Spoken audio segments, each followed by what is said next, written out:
Hare Krishna. Hare Krishna, Mataji. Thank you so much everyone for giving me this opportunity. Please excuse me if I go somewhere wrong and please correct me where you feel. Namo Bhagavate Vasudevaya. Om Namo Bhagavate Vasudevaya. Om Namo Bhagavate Vasudevaya. Narayanam Namaskrityam Naram Chaiva Narottamam. Devim Saraswatim Vyasam Tato Jayamudire. नष्टप्रायेषु अभद्रेषु नित्यं भागवत सेवया भगवते उत्तमश्लोके भक्तिर्भवति नैष्ठिके कृष्णाय वासुदेवाय देवकी नन्दनाय च नन्दगोपकुमाराय गोविन्दाय नमो नमः नमो पङ्कजनाभाय नमो पङ्कजमालिने नमो पङ्कजनेत्राय नमस्ते पङ्कजाक्षे हरे Krishna Krishna Krishna Hare Hare Hare Ram Ram Ram Hare Hare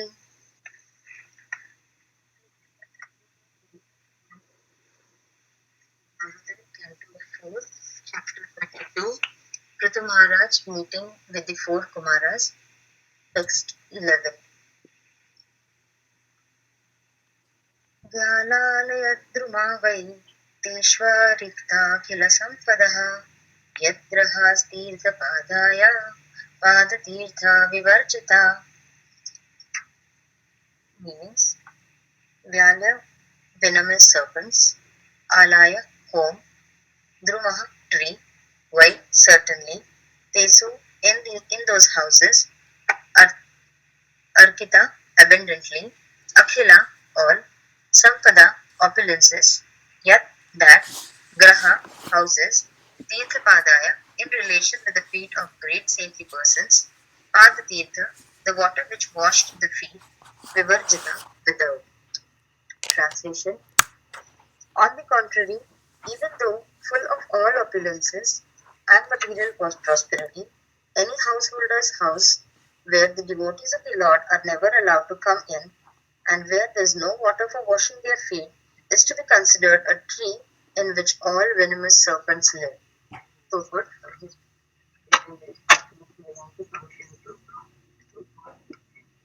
good. In this note, the word Tirthapadaya indicates the devotees of Lord Vishnu or Vaishnavas. As far as Brahmanas are concerned, in the previous verse, the mode of reception has been already described. Now, in this verse, special stress is being given to the Vaishnavas. Generally, the sannyasis or those in the renounced order of life take trouble to enlighten the householders. There are Ekadandi sannyasis and Tridandi sannyasis.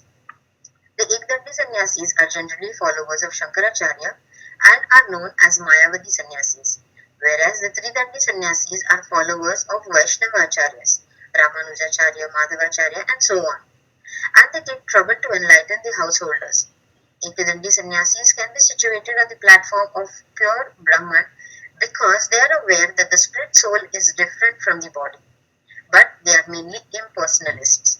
The Vaishnavas know that the absolute truth is the Supreme Person and that the Brahman effulgence is based on the Supreme Personality of Godhead, as confirmed in the Bhagavad Gita 14.27.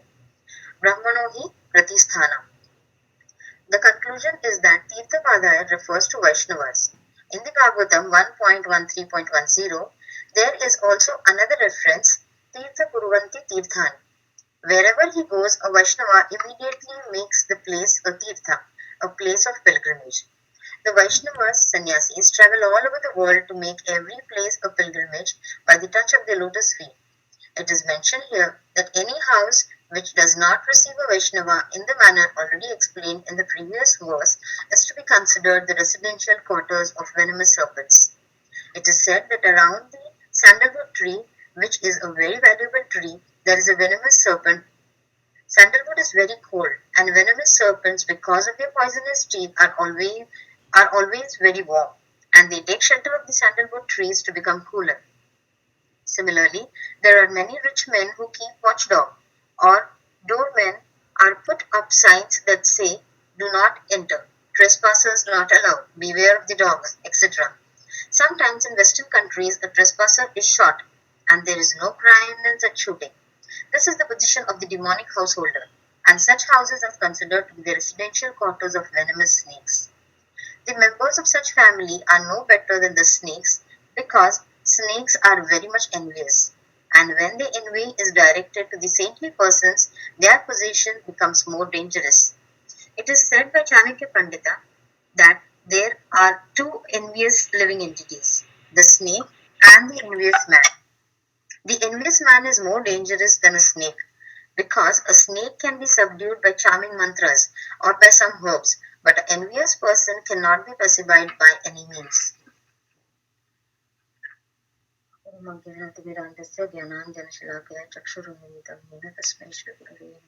नमो विष्णुपादाय कृष्णपृष्ठाय भूतलेशे भक्तिवेदांत स्वामीति नामिने नमस्ते सरस्वती देवी गौरवाणी प्रचारिणे निर्विशेष शून्यवादी पाश्चात्य देशकारिणे जय श्री कृष्ण चैतन्य प्रभु नित्यानंद श्री अद्वैत गदाधर श्रीवासादि गौर भक्तवृंद हरे Krishna Krishna Krishna Hare Hare Hare Ram Ram Ram Hare Hare.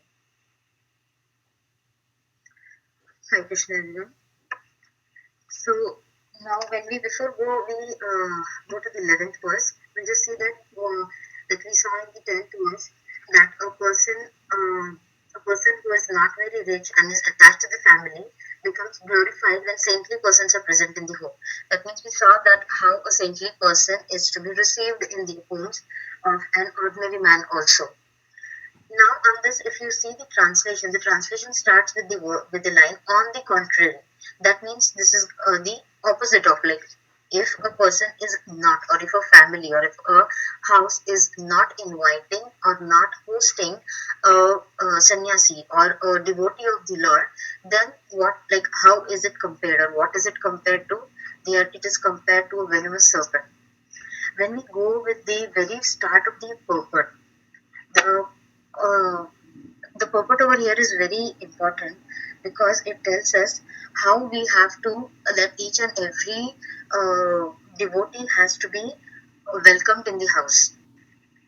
Now there might and this specific verse is because when you have all the prosperity, when you have all the opulences, and you have all the ways and means that can serve, that can help you serve a devotee of the Lord, then you should not miss that opportunity. Because if you lose that opportunity, then there are various examples which are given further in quote, how it affects the life of a person, or how it affects the whole family in general.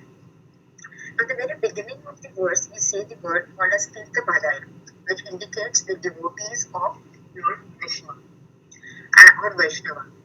And as far as Brahmanas are concerned, how they are received and so on.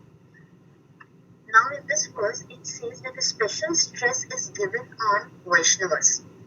Now when we say Vaishnava, we have last time also we have seen that how a Vaishnava is characterized. Like there are so many characteristics. We saw the difference between a Brahmana and a Vaishnava.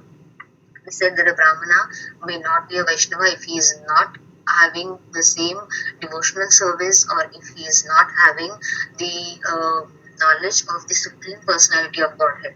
But a Vaishnava is always situated in the service of the Lord, and he always knows that the Supreme Personality of God is the only one which he has to serve.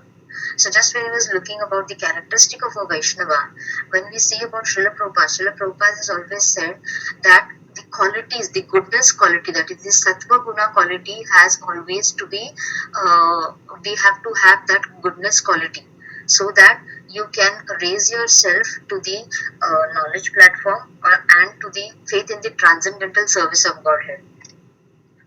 I'll just read what Srila Prabhupada had written. To evoke the qualities of goodness, particularly Sattva Guna, in every member of the league, individually by the process of spiritual initiation, Diksha, by establishing him in the status of a qualified Brahmana, on the basis of truthfulness, forgiveness, equality, tolerance, education, purity, knowledge, and faith in the transcendental service of Godhead. So this is basically summarized that what the qualities of a Vaishnava should be. And Srila Prabhupada is always has been mentioned about the Brahminical qualities. of the goodness. And in the 18.42 in the Bhagavad Gita also, in 18.42 of the Bhagavad Gita, all these qualities are detailedly uh, mentioned. Peacefulness, self-control, austerity, purity, tolerance, honesty, knowledge, wisdom, and religiousness. These are the natural qualities by which the Brahmanas work. So this is what Srila Prabhupada has always guided us to reach to that platform so that we can serve the Lord and serve the devotees with all our goodness qualities. Also, these qualities of the Vaishnavas are explained also in the 8th chapter in the Chaitanya Charitamrita, wherein Krishnadas Kaviraj Goswami, the author of Chaitanya Charitamrita, says that all good qualities became manifest in the body of a Vaishnava, that only by the presence of these good qualities can one distinguish a Vaishnava from a non-Vaishnava. So he says that there are 26 qualities of a Vaishnava. He is very kind to everyone. He does not have any enemy. He is truthful. He is equal to everyone. He does not find fault in anyone. He is mild. He is clean. So there are 26 qualities which are mentioned. And they say, and it is also said that an acharya or a devotee should be respected in every way. He should not have envy in him over him. In the Srimad Bhagavatam 11.17.27, there are many verses in which the qualities of a Vaishnava and how should we be receiving the acharyas and the brahmanas is also mentioned. So this was just a quote to just tell about how the Srimad Bhagavatam and the Chaitanya Charitamrita tells us about the Vaishnavas. Now, when we say about hosting, or when we say about um, that how should a Vaishnava be treated, or how should a elevated person be worshipped, be taken into the houses, and they should be taken care of, so that you do not disrespect in them in any way. And we have to be grateful to them, because now when we see, like specifically when we are in the US, we see that all the acharyas and all the spiritual masters, they take so much of trouble to just move around the whole world. We also see that Srila Prabhupada, in his whatever time span, he had nearly 14 times he went all over the globe. So the same way our acharyas, our spiritual masters, the other spiritual masters, they are traveling all over the world. They are not doing it for fun. They are not doing it so that they want to see places. They are coming over here only for our betterment, only to bestow the mercy of Krishna upon each and every living being. So whenever such acharyas, whenever such sannyasi prabhus come, we have to see to it that we can attend their classes whenever possible, and we can have them, or we can host them, we can serve them. Now it is not possible every person gets to host the acharyas or the spiritual masters, but whatever service we can render on to them, it can be any small service, but if we get a chance, we should not leave that chance to serve them in any way.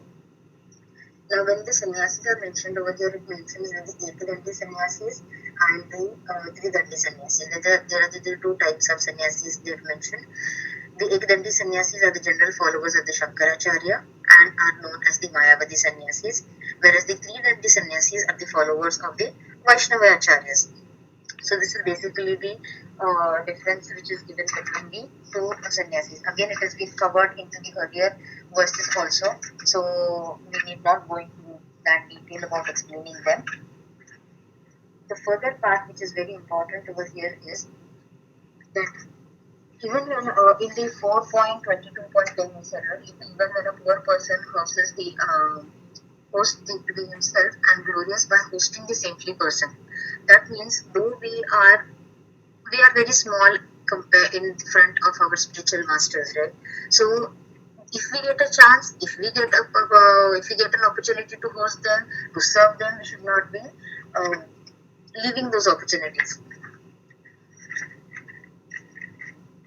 Main what and the second part over here when it is mentioned is about that Vaishnavas know that the absolute truth is the supreme person, and that the Brahman represents the image of the very personality of Godhead, which is confirmed in the Bhagavad Gita 14.27. Now the main part over here when we say that we are the Vaishnavas, right? So it is talking about the Brahman effulgence and how we should raise ourselves from the Brahman effulgence. Now, when we say that it is a self-realization, that a person is getting self-realized, and basically the difference between when we say that the Brahman realization and uh, the Brahman realization, we talk about that first. In that, in many of them, like I had heard Kirtida Sundari Mataji's class. In that, she had mentioned that when she went for a book distribution, over there they told her that what you are talking about, it is the Brahman realization which is very important and which is very great. So then she asked, like, what after you get the Brahman realization? So basically, Brahman realization is what? It is no other. It is again the supreme personality of God's effulgence. So they are also on the path of self-realization, but they come up to the path of the Brahman effulgence and they stop there. That means they feel that they can get one into the Lord, they can be one with the Lord, and it is done. But we have to remember that our soul has to be active. The constitutional position of our soul is that we have to be active, and a person always needs to be engaged in some activity, in the spiritual activity. Once we reach the Brahman effulgence, or once we reach the Brahman stage, if we stop at that stage and do not try to perceive the higher goal of life, that is knowing the supreme personality of Godhead, then what happens is the soul does not have anything to do and it becomes stagnant. And that is not the position of the soul. The position of the soul is that it has to be active. And when you come to the Brahman realization stage, first of all, how do you come to the Brahman realization stage? That is also important, that we going to the Brahman realization stage is also one step towards it. That means when a person starts, like, how did we come to Krishna consciousness? How did we come to the self-realization stages? We are at least on the path of it. We started thinking that what is the purpose of my life? What am I doing in this life? Why did I come in this life? When these thoughts, when these thinking process started, we started our journey back to Godhead. So when we start that point, after that bafflement, after that, like, why am I not happy? Like, why is this happiness so temporary? These things led us to think more, and then you start your journey, and then you start the realization process. Once it comes, like in the purport, it explains that when we come to that stage of Brahman realization, a person should not stop at that stage. Because if we stop at that stage, then if we are not getting engaged into any spiritual activity, because at the Brahman realization stage, if you do not get the thought that I have to be in the service of the Lord, I have to serve the Lord, in then that means you get stagnant over there, you do not have any devotional service to do, and chances are that a person will fall back from that stage. That exactly is explained in the verse of 14.27. Now, in the Bhagavad Gita 14.27, it is explained that if you go to that stage and then you will not have any spiritual activity to do, you will just feel that I am going to be one with the Lord. Then if you are going to be one with the Lord, are you going to serve the Lord? No. Is there going to be any spiritual activity? No. That means the soul does not have anything to do. And there are chances that you will fall back from that position. And that is very frustrating, because you will again fall back to the birth, death, and disease life cycle. So after that stage, a person has to understand that we do not have to become impersonalist. The exact explanation over here, which is given in the purport, is we do not need to be impersonalist. We have to raise to a platform wherein we can render service to the Lord. It is said that Brahma Bhuta Prasannatma Nasochitina Kamchiti. So that means when we had the realization that now we have reached the Brahman realization. In one of the lectures when I was listening, they said that those who are the Brahman realized people, they are the right people who can go to the further steps. Why? Because they have understood that they are the spirit soul and they do not have any attachment. But what do they do? Like example is given about Sukadev Goswami. When Vyasudev's wife, Vyasudev's wife was pregnant, the child did not come out of the womb for 12 months. And then the Lord himself had to come and had to tell the child that it is okay, you are already an elevated soul and you will not be attacked, because the child was the child was scared that when he comes out of the womb, he's going to get attached to the material world, and then there will be again the birth, death, life cycle. But then the Lord had himself to come down and then tell him that you are already an elevated soul. You will not be bound into any of these, energies or any of the mayas. And when Sukadev Goswami, the child is Sukadev Goswami, when Sukadev Goswami came out of the womb, he did not even get attached to anything. He just moved away from his parents. And then again he was at the Brahman realization stage. And when he met the gurus who were quoting from the Srimad Bhagavatham and who were glorifying the Lord, that time he got to a stage where he knew that service to the Supreme Personality of Godhead is going to lead him to the Paramatma realization. So the person who is into the Brahman realized state can definitely go to the further stage of Paramatma realization only if he gets to the association of the gurus, or if he gets the association of the sannyasis or the Vaishnavas who are on the path of the Paramatma realization, or who are on the path of the devotional service. Now again, the second example which we have over here is about the four Kumaras. The four Kumaras were also the Brahmavadis initially, and when they went to meet the Lord, when they saw the Lord at the door, when they saw the Lord, we know the story, right? When they were not entered into the heavenly planets, and when the Lord had to come personally, when they saw the form of the Lord, when they could smell the tulsi which was offered to the Lord, they immediately changed. They immediately had a change. They knew that devotional service to the Lord was the only way that was the purpose of their life, and then they came to that realization step. So these examples are all quoted into the 14.27, which tells us that why service to the Vaishnavas or service to the sannyasis is so very important. And then next comes that. So what happens when we do not render service, or what is the consequence that if a Vaishnava is not treated properly, or if a Vaishnava is not even allowed to enter your houses? The example which is quoted, or the analogy which is given over here, is of the venomous serpent and your house.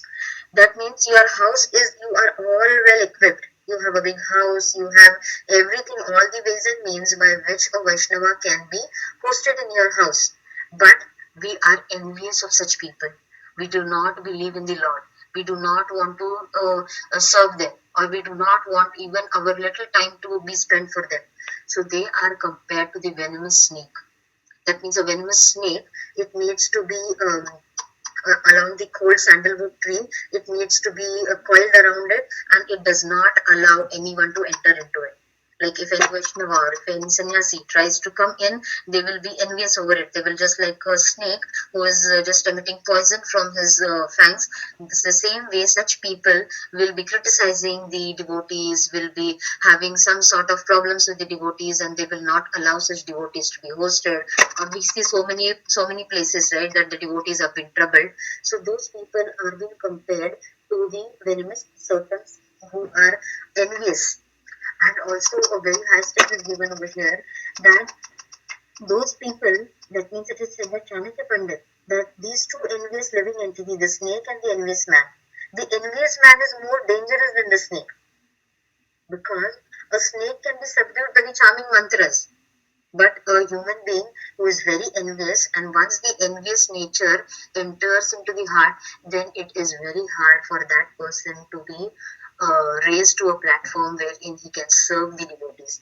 So association, like when we see Srila Prabhupada's the last instructions also which he is given, he has also mentioned that association is very important. That means when we are in the association of devotees, we will think like a devotee. It is just like if we are in association of a drunkard, you will feel like to drink. If you are in the association of smokers, you will in no time start smoking.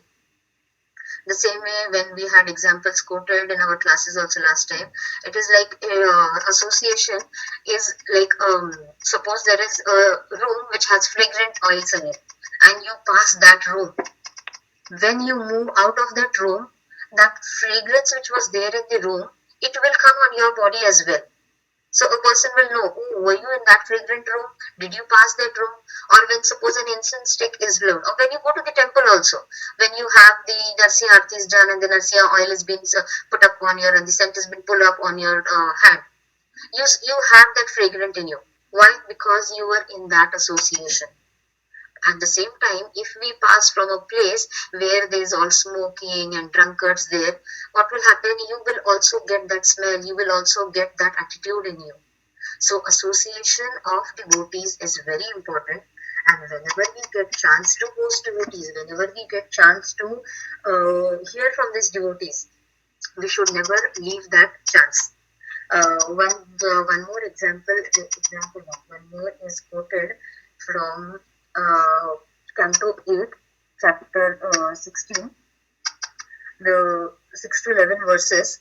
It is that when the Yagya was, when the, one second, I'll just read through it so that, when Kashyap Muni, he went into his, he was into penance and he was doing his tapasya for a long time. At that time, what happened was that the demons, they had conquered the heavenly planets, and Aditi, the mother of the demigods, she was very much in pain that how did this happen and why did this happen. So when Kashyap Muni came back, he saw his wife, and what he also like there is a in the verse in the text 6, it says that I wonder whether because of being too attached to the members of your family, you failed to properly receive uninvited guests, who therefore were not welcomed and went away. Homes from which guests go away without having been received, even with an offering of a little water, are like those holes in the field which are homes of jackals. That means in the fields also we see if like small holes are there, there might be ants or snakes, but if there are big holes, you should know that they are of jackals. That means thus, if you are not inviting guests, and if a Vaishnava is going from your house without even having a glass of water or any offering we can do not do them, it will certainly be a very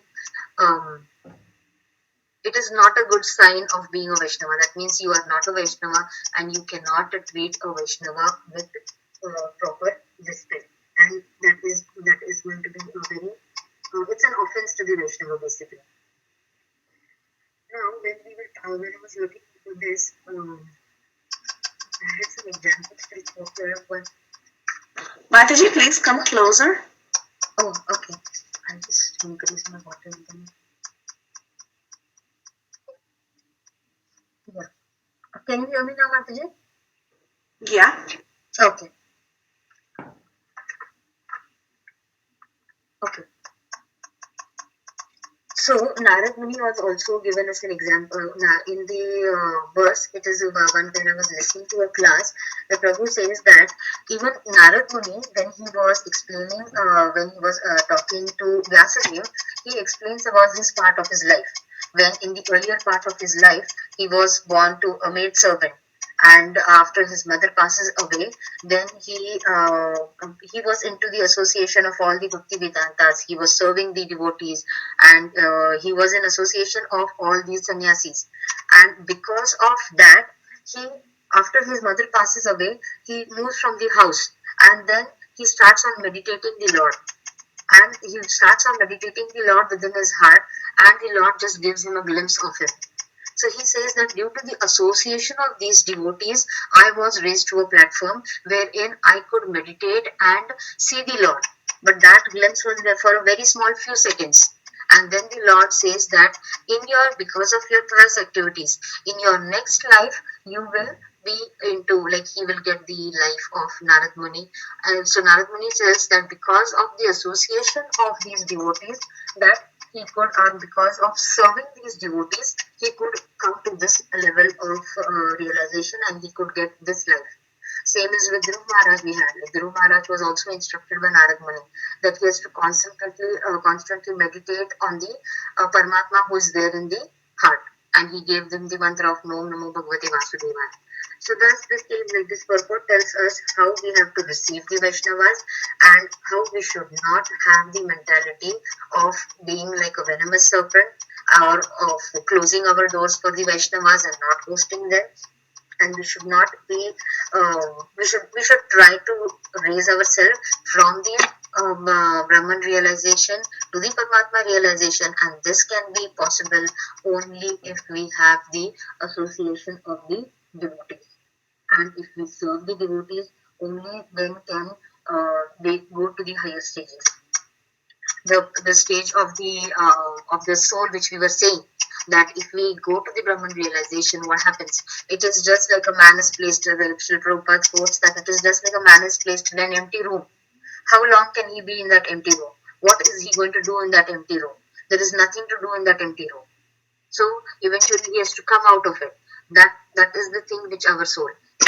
Though we enter into one realization, that is the how the Mayavadi sannyasi says that, oh no, we are getting one with the Lord. We cannot be at that stage. We have to have the association of the devotees and then move ourselves ahead so that we can reach. We are just trying. We're just trying over here in this lifetime to reach at a stage wherein we can be in the association of the devotees and the spirit soul can find its journey back to the lotus feet of the Lord and serve the lotus feet of the Lord eternally. So basically this is, I think I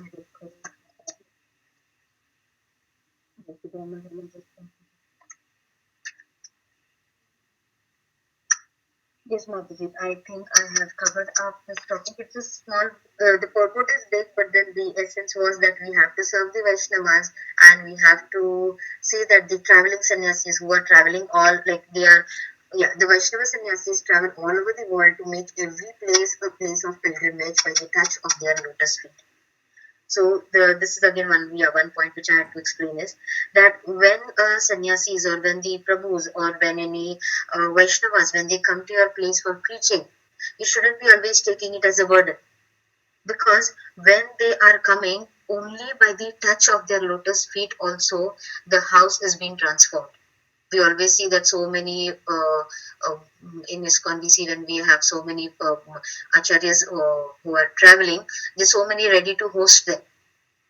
So when they host them, there's always that the feet is washed and then they are served prasadam. So whichever service we get over there, we should try to render our service to them, because these Vaishnavas, these sannyasis, these spiritual masters are taking all the pain only for us, so that the mercy of Lord Krishna can be spread to everyone and we all can be Krishna consciousness in each and every way. I really feel like when our spiritual masters come, they travel so much, and the way they travel is from one city to another, and their day is packed up in such a way that it is each and every part of their day is packed up. They do not have any time for any mundane activity. It's always either Mangalarti, either a class, in the morning class, evening class. So they are doing so much for us. So I think we only rendering some service for them will be a small service from us, and we can try to follow Srila Prabhupada and become into the mode of goodness by at least serving these Vaishnavas in whatever way we can. So Mataji, if anybody has any more additions, please go ahead, or any corrections also.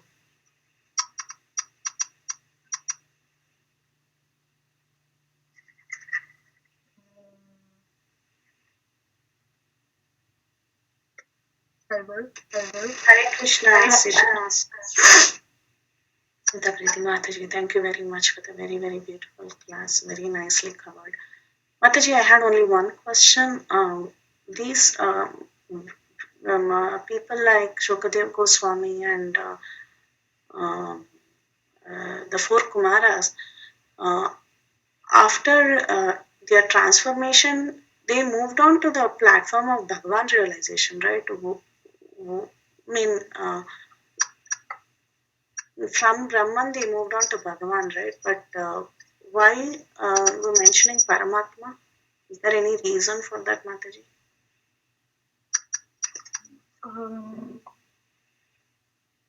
Okay. Or did I get it wrong?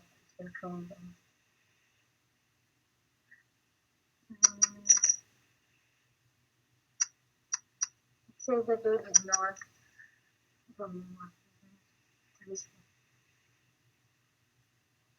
understanding Paramatma in the path of spiritual realization. They realize the Paramatma in everyone's heart, and so basically, Mataji, what you are asking is that they went to the. Can you? I mean, I'm just maybe just thinking that when they like when the transformation happened for both Shukadev Goswami and for Kumaras, right?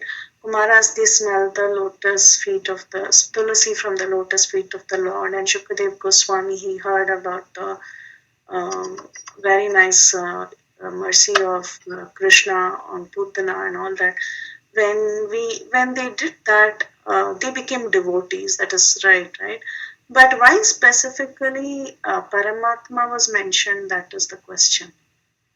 I mean, I was thinking if they are devotees, they had to have the Bhagavan realization from Brahman. Or maybe I heard it wrong. I don't know. They had the Brahman realization, Mataji. They were at the Brahman realization. And then they went on to the Paramatma realization. Or if I heard the class right, or maybe I heard it wrong. Okay, that was the question, Mataji. Why they went to Paramatma realization instead of Bhagavan realization? Maybe it's I don't know. Yeah, I do not have anything written about that. Okay, Mataji. No problem, Mataji. I was just thinking about it. That's all. Just wanted to ask.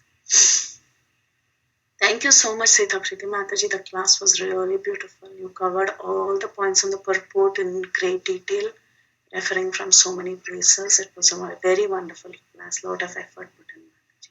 I'll look into this and again let you know, Mataji, okay? Because Sure.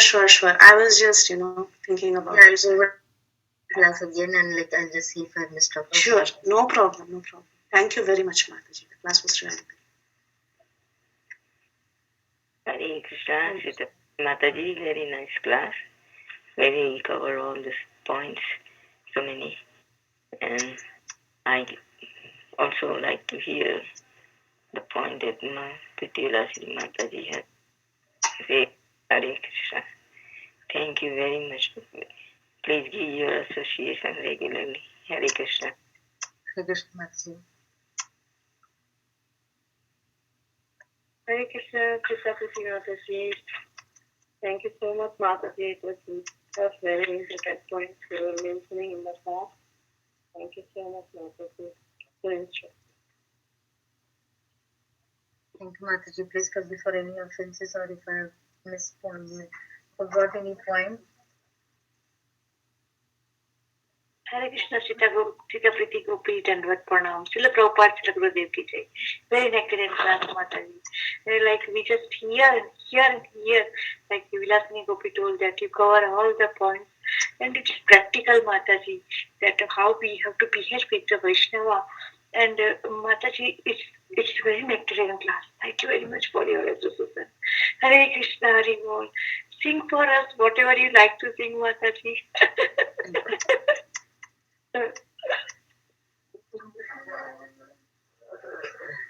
Vrindavan रम्यस्थान Divya Chintamani धाम रतन मंदिर मनोहरा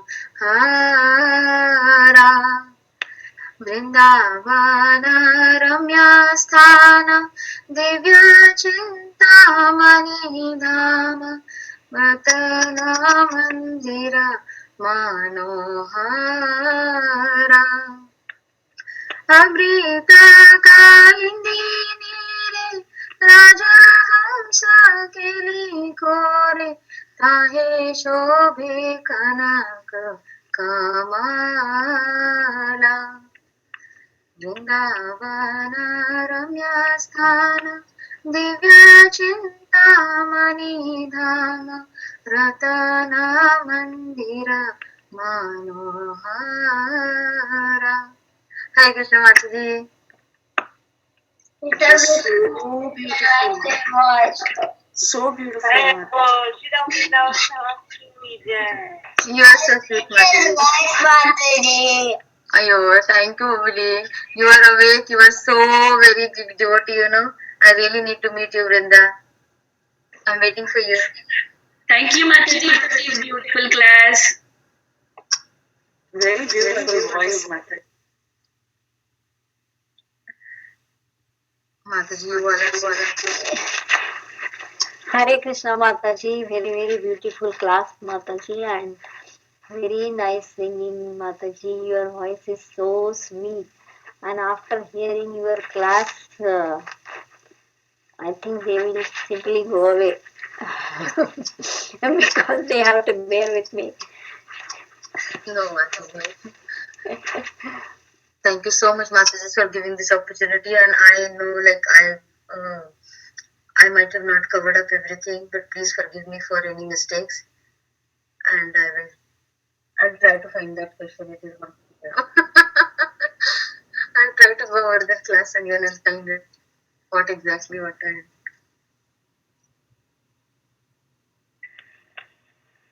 Thank you, Mataji. Very, very wonderful. Hare Krishna. Thank you, Mataji. Hare Krishna. Hare Krishna Mataji, Dharma Pranam. All grace to Srila Prabhupada Guru Maharaj. Beautiful, beautiful class Mataji and beautiful singing. Thank you so much. You made our day. Thank you. Thank you, Mataji. Hare Krishna.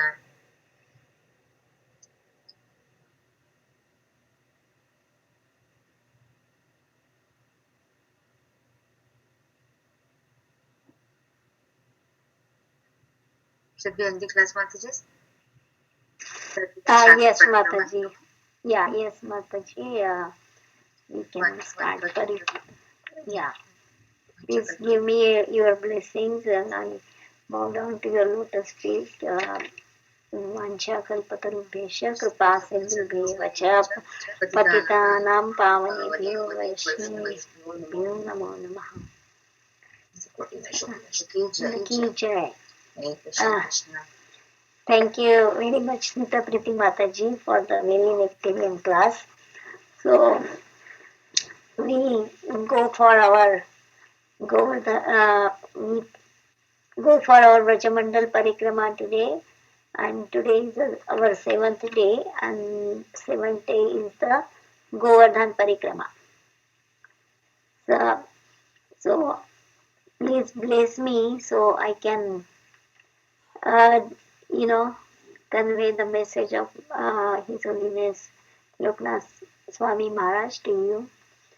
So the length and breadth of Govardhan Hill in Goloka Vrindavan exceeds the boundaries of the mundane imagination. One of Govardhan's name is Sat Shringa. He who is crowded with 100 pigs. Krishnadas Kaviraj Goswami in the Govinda Lilamrut says that Govardhan resembles a peacock. Radha Kund and Shyam Kunda are the peacock's eyes, and Tunchiri is its tail. Raghunath Das Goswami calls Govardhan Hill the tilak mark on the forehead of Vraja. Shri Krishna was getting ready to appear on earth. He asked Srimati Radharani to go a little ahead for him. She replied that she could not be happy in place where there is no Vrindavan, Yamuna or Govardhan Hill. So the Lord manifested a portion of Goloka Vrindavan on earth. Govardhan Hill, however, did not appear in Vraja immediately. Instead, he appeared as the son of Mount Drona to the West Bharat Varsha in Shalmali Dweep. So we know all the story of Govardhan. Every year for Govardhan Puja we hear that because of Pulasya Rishi how he came to Vrindavan. But I will just read the small portion of that. When Lord Ramachandra ordered the bridge to build to Lanka, rocks and stones were brought from many places to construct it. Hanuman used his extraordinary strength to uproot entire mountain and carry them to Rameshwaram. Suddenly he heard a voice from the sky announcing that the bridge was complete and no more rocks were required. Govardhan was disappointed because he had been denied to opportunity to touch by Lord's lotus feet. He wanted to curse Hanuman for depriving him of the opportunity, but Hanuman assured him that in the next Dwapar Yuga, when the Lord would appear as the son of Maharaj Nanda, his desire would be fulfilled. Krishna would not only touch him with his lotus feet, playing on his rocks and herding cows on his slopes, but he would pick him up and his lotus hand and hold him for 7 days on the nails of his little finger. This would happen, Hanuman said, when Indra tried to destroy the Vraja. So now we will circumambulate Govardhan Hill. It's say 23 kilometers of Parikrama, and there is another outer Parikrama of Govardhan Hill that is nearby twice as long and covered pastimes places that are further from the hill. Srila Sanatan Goswami did this outer Parikrama daily as part of his sadhana. After Nanda Maharaja and Brajavasis performed the very first Govardhan Puja, they also did Parikrama along with Krishna and Balaram. Even now, there are people who perform Govardhan Parikrama every day.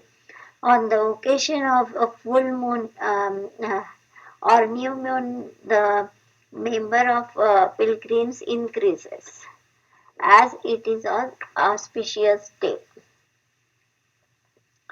So on that Parikrama marg, it's come with Kusum Sarovar. Kusum means flower. This lake is one of the most spectacular in Vraja. Its clear green water invite us to invigorate our minds with the enthusiasm and continue to walk on around Govardhan.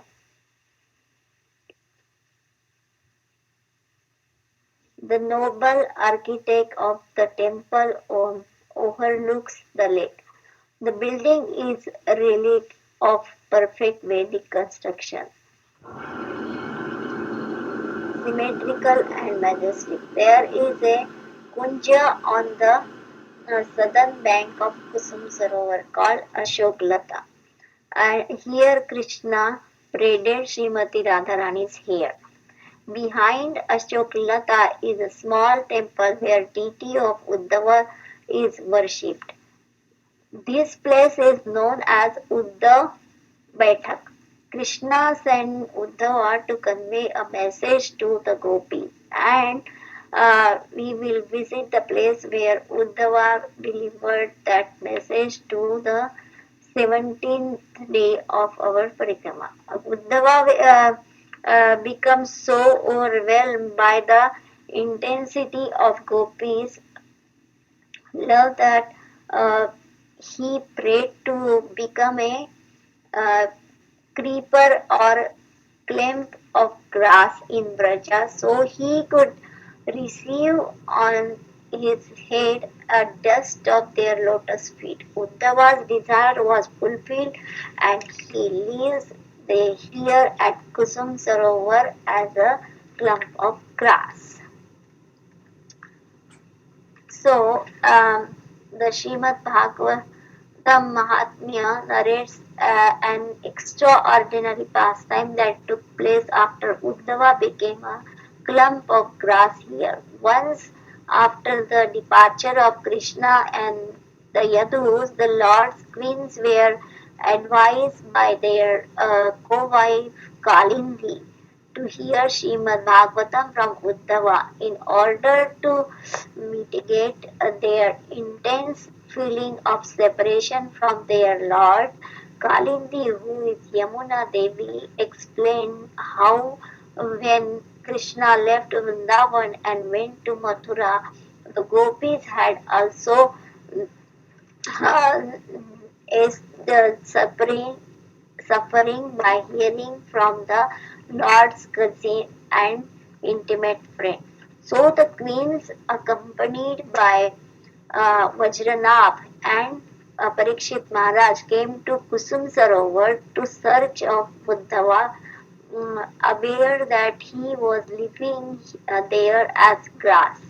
On arriving, they began to glorify Lord with veenas, mridangas, and other instruments. Finally, as the Kirtan built up to climax, Uddhava appeared in his original form and joined in the singing and dancing. For some time, everyone present forgot themselves, merged in the ocean of bliss and chanting the holy name with great ecstasy. Then they sat down to hear Srimad Bhagavatam spoken by Uddhava. Spoken by Uddhava. So next comes is the Narada Kunda. We walked about half a kilometer down a side road of Naradvan. This is the small forest where Narad Muni wrote the Narad Bhakti Sutra. The Bhakti Ratnakar mentioned that he also performed austerities here on Brinda Devi's instruction. Narad Muni had a strong desire to see the conjugal pastime of Radha and Krishna at Radha Kund, but he had a male body, so was unable to enter the area where their pastimes were taking place. The only male is conjugal rasa is Krishna. One day, this exalted sage revealed his mind to Vrindadevi, who devised him to live in Vraja and perform austerity. Uh, this order was Vrindadevi's blessing, and by it Narada attained a suitable form in which he could fulfill his um, cherished desire. Vrindadevi took Narada to Kusum Sarovar and told him to dip into water. When he uh, emerged, he was Naradi Gopi. There is a kunda here called Narada Kunda. The small nearby temple is how to home to deity of Narada Muni, and we respectfully bow down to his lotus feet. Anyone who trusts these instructions spoken by Narada and convinced by them will be blessed with devotion and attain the most dear Lord. So next comes the Shamavan and Ratna Simhasan. Uh, so we head toward Govardhan town, passing Shamvan on our right. There is a mention of Ratna Simhasan, a jewel throne on which Radharani would sit while enjoying her pastimes in this forest. The Bhakti Ratnakar says that Krishna killed the mm, Shankachud demon here when the demon was trying to kidnap the gopis. The Lord then took the valuable jewel, which resembled a conch, from his head and presented to Lord Balaram.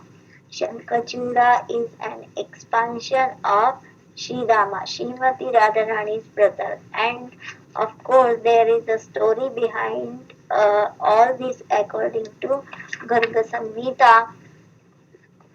An event took place in spiritual world that involved cursing and counter-cursing between these transcendental siblings. This results in Sri Rama appeared as Shankachud and Srimati Radharani having to suffer 100 years of separation from her beloved Krishna after he left Vrindavan. Eventually, Shankachud regained his original position after being killed by Lord. Shamvan is also the place where Govardhan Hill starts to become visible. In between Shamvan and Radhakunda, Giriraj has already gone underground. Perhaps Shamvan is the place where Lord Chaitanya had darshan of Giriraj as described in Chaitanya Charitamrita. When Lord Chaitanya saw Govardhan Hill, he immediately offered obeisances, falling down on the ground like rod. He um, embraced one piece of rock from Govardhan Hill and became mad. As we walk, the darkness dissipates. Soon, uh, bustling street of Govardhan town. Next comes Manasi Ganga. After Krishna killed Vatsasura, his friend teased him about having committed the sin of killing calf, and they advised him to stone by bathing in Ganga. Of course, we know the Supreme Lord can never be contaminated by anything he does, and cowherd boys knew that too. But for their pleasure, Krishna manifested the Ganga from his mind and then bathed in her water. Hence, this place known as Manasi Ganga. And Deep's pastime took place on Deepavali, the day preceding Govardhan Puja. Uh, so, on that day, Manasi Ganga will decorated with the shining lamps. Thousands of pilgrims. When Nanda Maharaja wanted to go on pilgrimage to Ganga, Krishna advised him to bathe here instead. These sweet, pleasant water were also the stage of Krishna's delightful boat pastimes. Manasi Ganga was at one time quite a large lake. Once Srimati Radharani and the gopis came to the Manasi Ganga with their pots of yogurt and other milk preparations, hoping to cross. Krishna disguised himself as a boatman and offered to take them across in a boat made of uh, palash leaves. Oh friend, spreading out leaves, he had us get into boat, comforting us with the helpful words. I will get you across the river. When they reach the middle of the river, he asked us for toll. Having kept the boat steady, did, did he not make unsteady for by moving it crookedly. Uh, the toll Krishna asked the gopis to pay was all their milk products. If they didn't feed him, he explained, he wouldn't have the strength to go further. The Lord then ate everything they had. Afterward, uh, he lay down to take a nap, asking the gopis to massage his arms and legs. They replied that they would throw him overboard if he didn't start rowing immediately.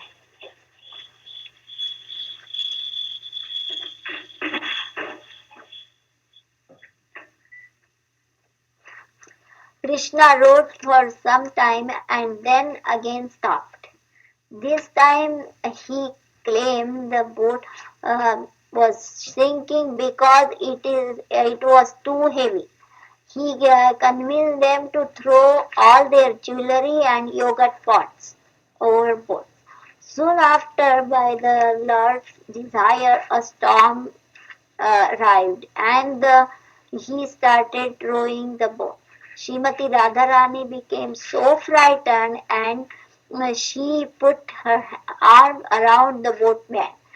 At that moment, she realized he was none other than her beloved Shyamasundar. So next comes Haridev temple.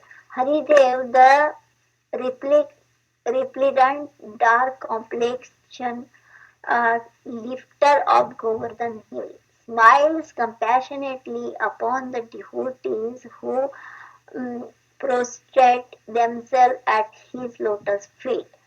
Haridev is one of the four principal deities of Vraja. The original Haridev deity was installed by Vajranath, but later moved to Rajasthani during Aurangzeb's attack. His Pratibha form is now worshipped in this temple. Next comes Brahmakunda. The glories of Brahmakunda at Govardhan are described in Mathura Kand as follows. After taking bath in this kunda, Lord Brahma satisfied Sri Krishna. At that time, demigods headed by Indra created other lakes nearby. Brahma Brahmakunda is next to Manasi Ganga. Just a little further down the same uh, alley we enter on our way to Haridev temple. After Lord Chaitanya danced ecstasy in front of Haridev, he decided to stay at the temple for night. Balabhadra Bhattaracharya cooked his lunch at Brahmakunda. Mahaprabhu then bathed in the kunda and honored Prasad there. The following day, the Lord began his Govardhan Parikrama. Barely continued his ecstasy, Mahaprabhu constantly recited a verse from Srimad Bhagavatam 10.21.18. हन्ताय मद्रियबदा हरिदासवर्यो यद्रामकृष्णचरणस्पर्श प्रमोदा मानं तनोति सह गोगण योस्तयोर्यात् पाणीयसूय वसकन्दरकन्दमूले. Of all the devotees, the Govardhan hill is the best. O my friends, this hill supplies Krishna Paranama as well their cows and cowherd friends with all kinds of necessities. Water of drinking, very soft grass, caves, fruits, flowers and vegetables. In this way, the hill offers respect to the Lord. Being touched by the lotus feet of Krishna and Balaram, Govardhan Hill appears very jubilant. Govardhan Hill is both non-different from Lord and his topmost devotees, as topmost devotee. Srila Prabhupada writes, the identity of Krishna and Govardhan Hill is still honored, and great devotees take rocks from Govardhan Hill and worship them exactly as they worship the deity of Krishna in temples. Next comes Danaghati. Danaghati, the place where the taxes were collected.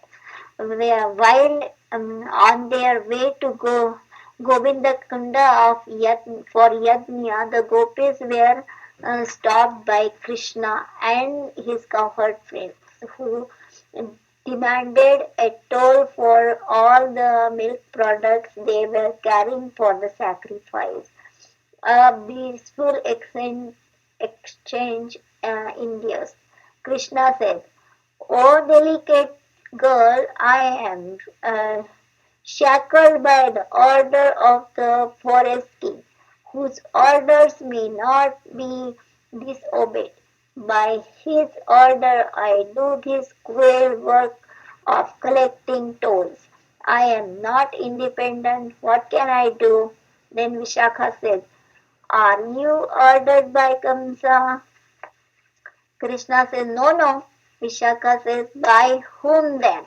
Krishna says, "By the person whose sidelong glance makes Kamsa and a host of other tremble, by he who bears the name Kamadeva."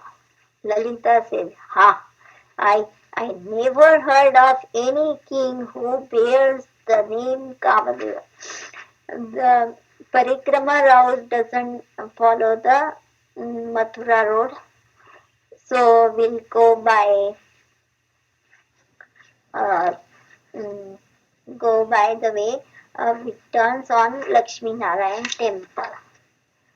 So as we continue walking, someone pointed two villages to our far left, Parasauli and about 2 kilometers southern of Govardhan town, and Petha, another 3 kilometers.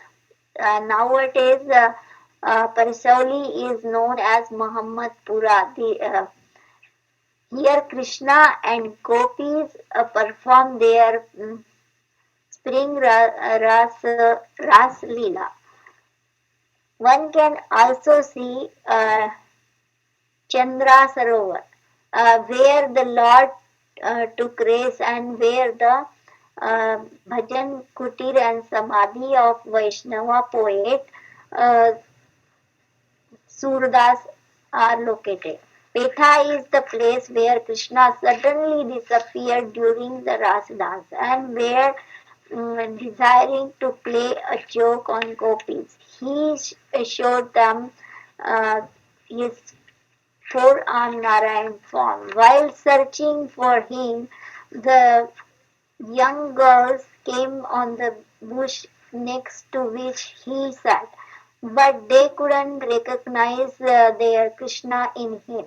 Instead, they offered their humble obeisances and inquired respectfully where they could find the son of Nanda Maharaja. A few moments later, Srimati Radharani appeared. In front of Srimati Radharani, Sri Krishna had to hide the two extra arms. He tried his best to keep four arms before her, but he was unable to do so.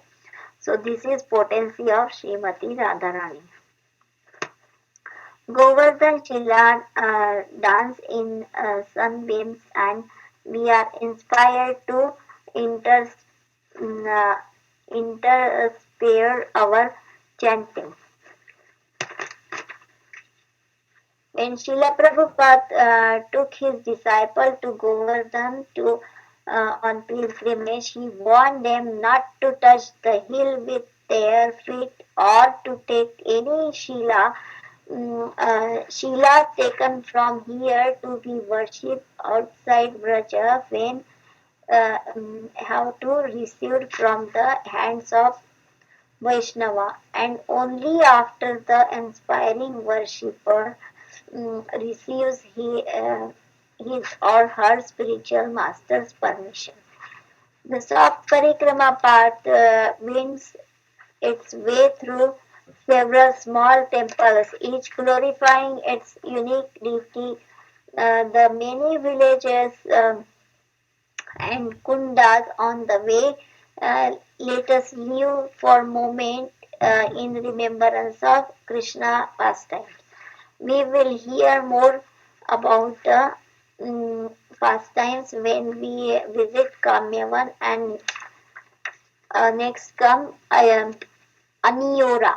After walking and chanting for another 2 kilometers, we arrive at village Aniyora. This is where Annakut ceremony of first Govardhan Puja was celebrated by Nanda Maharaja and the Vrajavasis. When Nanda Maharaja had prepared to worship Lord Indra, Krishna convinced him to use all the preparations to worship Govardhan and the cows and Brahmanas.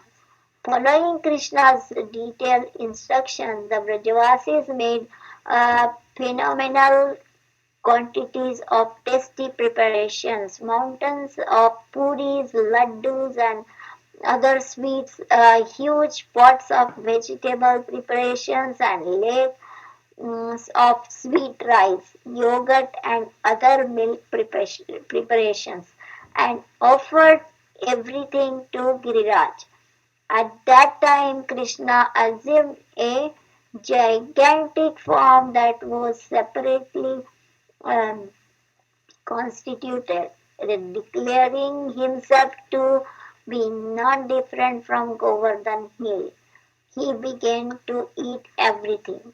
Krishna then assumed an unprecedented huge form, um, instilled faith in the cowherd men, declaring, I am Govardhan mountain. He ate the abundant offering, and the voice Govardhan hill resounded in the sky. Aniyor, Aniyor, uh, bring me more. For this reason, this place is called Aniyor. The celebration of Govardhan Puja is a great festival, not only here but all over Vraja.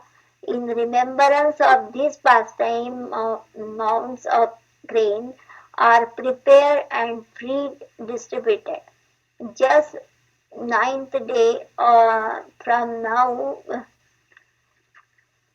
we are sitting in a circle of Nitai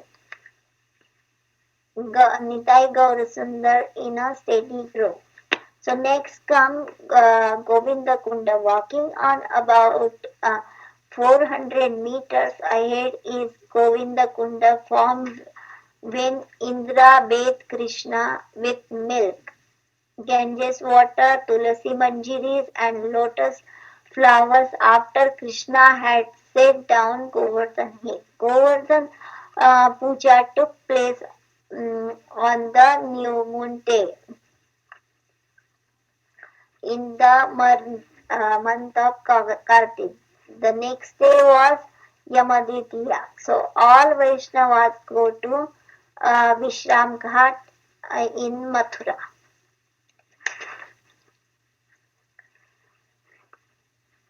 So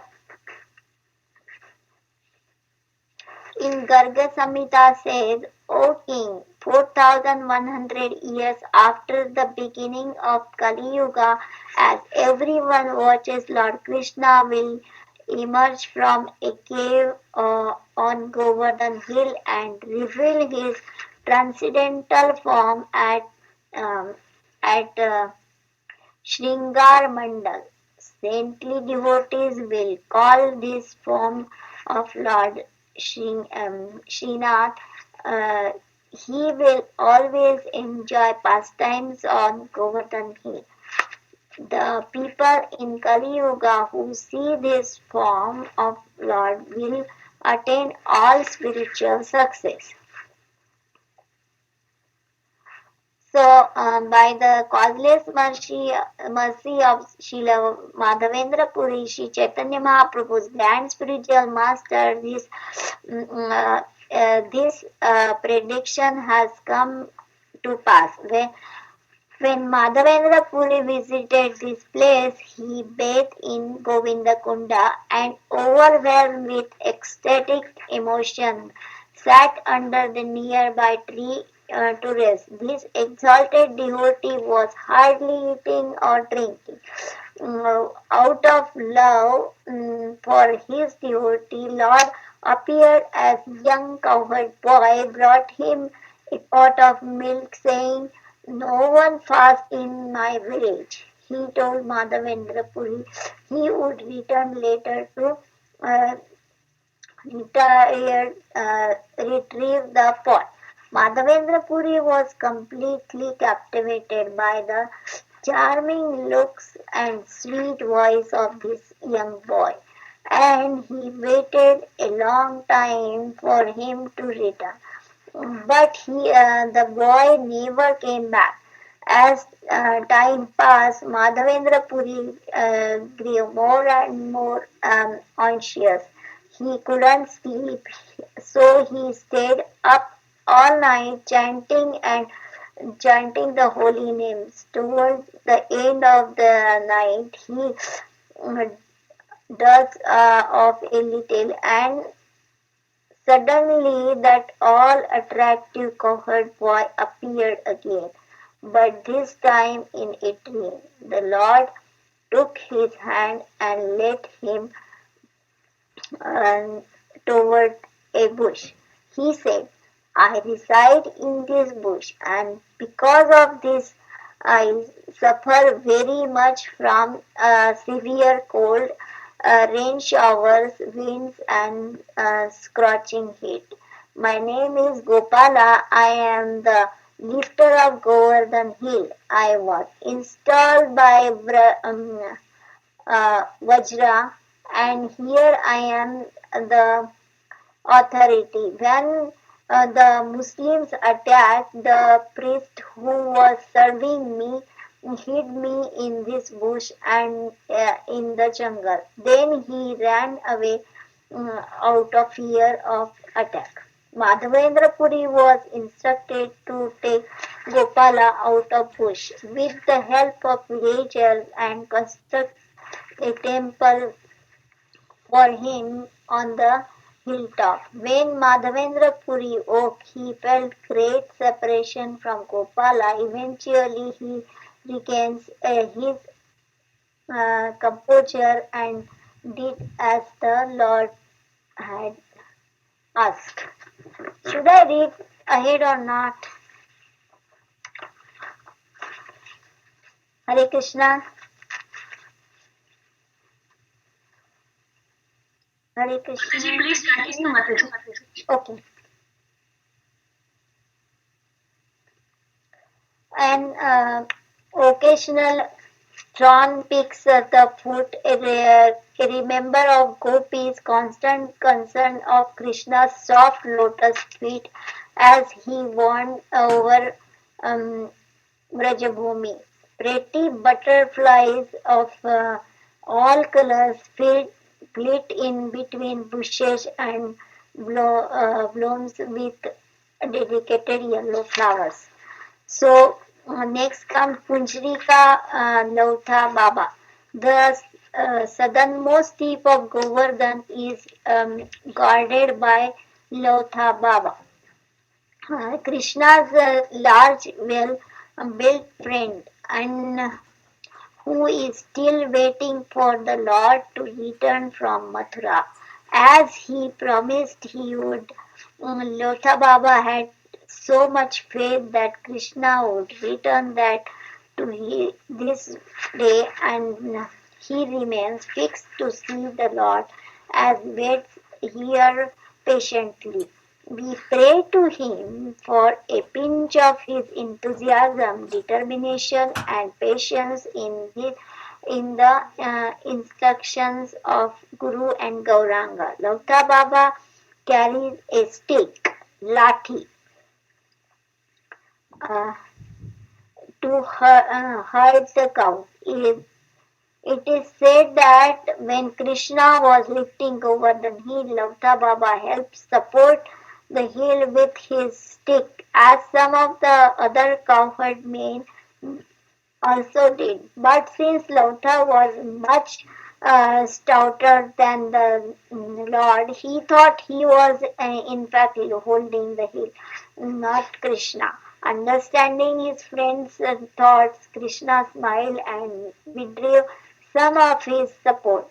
Lavta Baba immediately understood his helpless position and begged the Lord to resume his task. As we stand here, the devotees are told about place as a Sham Dhaka, which is about 2 kilometers west of Punchiri. In this small forest, the trees have leaves shaped like cups. And when Krishna and the cowherd boys sat here to enjoy their lunch, they needed additional leaf cup, and the trees here supplied an unlimited number of them. Uh, when Next comes Raghav Pandit Guha. We would retrace our steps to the interior Parikrama path and walk further, entering uh, Sutalvan. In this forest is Sutal Kunda, and next to it is the Srinathji temple. We go around the Srinathji temple to see Raghav Pandit's cave, where he did his bhajan and where Radha and Krishna previously enjoyed pastime. It is only possible to go up to the entrance to the of the cave, as the inner part is now slid off. Raghav Pandit was a close associate of Lord Chaitanya. He is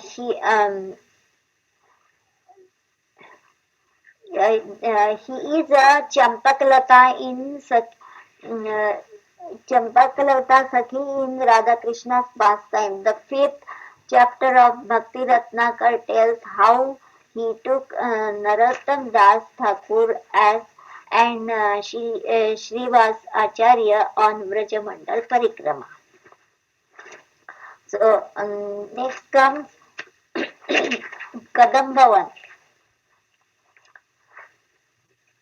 Here we take the opportunity to roll in the dust, because it's said that by doing so one will easily achieve Krishna Prema.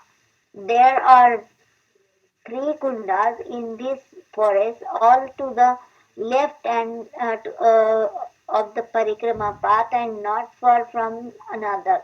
They are Indrakunda, Surabhikunda, and Airavata It's said that Indrakunda was formed by the tears of Indra when he fell at Krishna's lotus feet and regret his offenses. Surabhikunda marks the place where Surabhi played on Indra's behalf and offered the Lord nice prayers.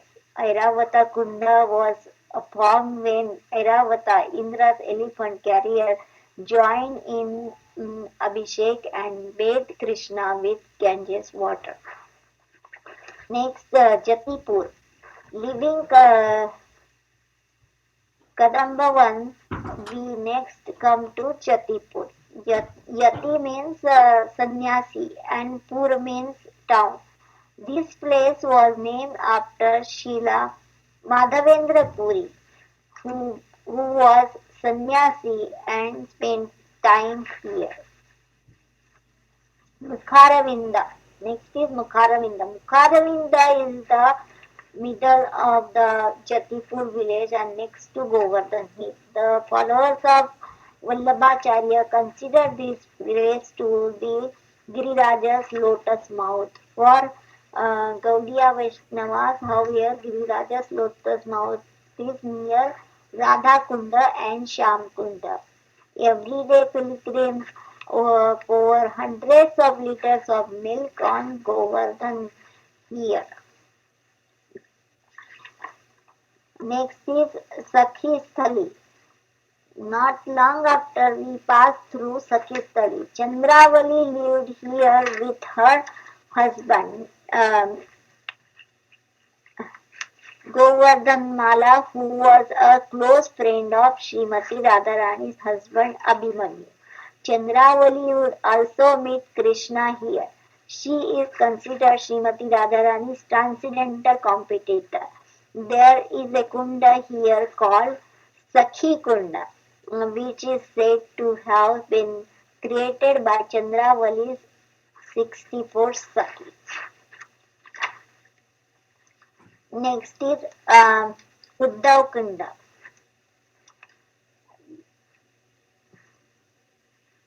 This is where, after realizing the relaxed nature of Gopi's love of Krishna, Uddhava prayed to live eternally in Vraja as a clump of grass. Kusum Sarovar and Uddhav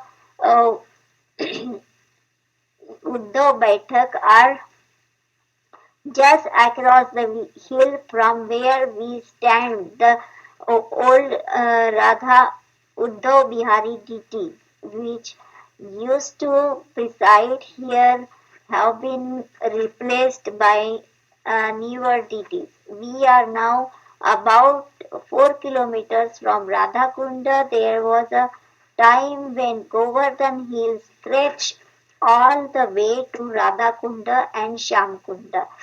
Krishna would come here from Nandagram with cows or dance with gopis or play with his friends, and he would have a lot of fun in this area. It is uh,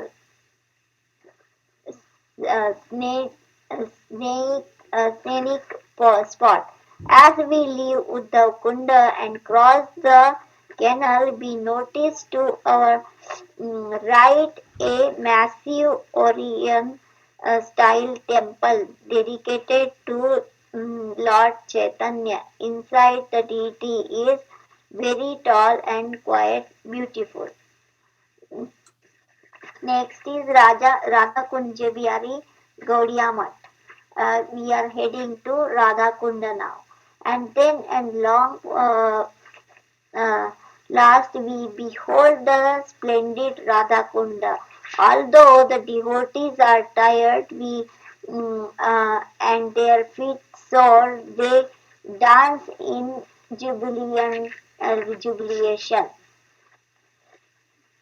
Offering our respectful obeisances to Radhakunda and Shyamakunda, we walked around them and returned to our initial starting point.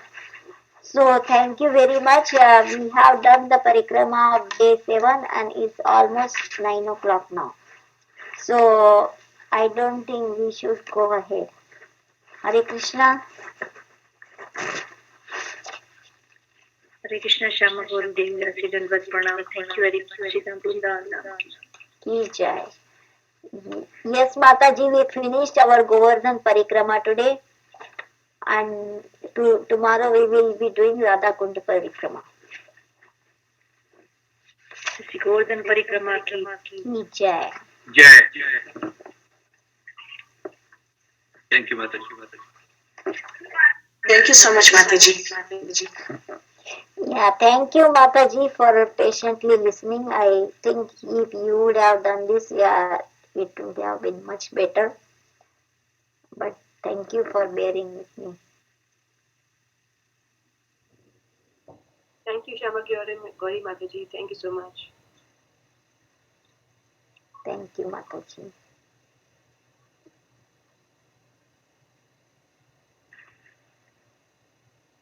So, should we end now? Yes, Mataji. वंशकल्पतरुभ्यश्च कृपा सिन्धुभ्येव च पतितानां पावनेभ्यो वैष्णवेभ्यो नमो नमः. अनंत कोटि वैष्णव वृंद की जय. श्री श्री गोवर्धन परिक्रमा की जय. वृंदावन धाम की जय. राधा कुंड श्याम कुंड की जय. Thank you very much. Shyam Gauri Sheela Prabhupad की जय. सीतापति माता जी की जय. Thank you, Mataji. Hare Krishna. This session is no longer being recorded. Thank you, Mataji. Hare Krishna. Goodbye.